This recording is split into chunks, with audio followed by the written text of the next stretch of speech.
एक हे खूप इंटरेस्टिंग शिल्प आहे इथे आणि तुम्ही जर माझा कामेईदो तेंजिन श्राईनचा व्हिडिओ जर बघितला असेल तर नक्की बघा।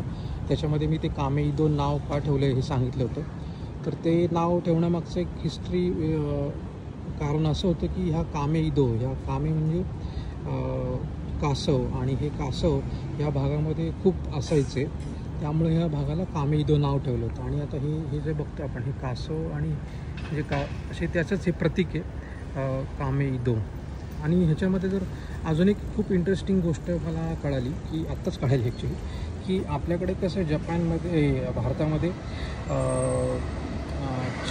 चार दिशांचे वेगळे देव असतात, तर तसेच हे पण देव आहेत, म्हणजे हा एका दिशेचा देव आहे असं त्यांनी सांगितलेलं। आणि हे जे चार आपण बघतोय म्हणजे हा एक आणि हे असे हे 4 दिशांचे वेगवेगळे देव आहेत, आणि हे कासव पण त्यातलंच एक त्या देवांचंच एक प्रतीक आहे, आणि तो एक दिशा ते प्रोटेक्ट करतो असं म्हटलं आहे। म्हणजे आपल्याकडे आपण जे कूर्मावतार म्हणतो, तर कूर्मावतार अशी किती साधर्म्य त्याच्यात दिसून येतं हे आपल्याला कळू शकतं यातनं।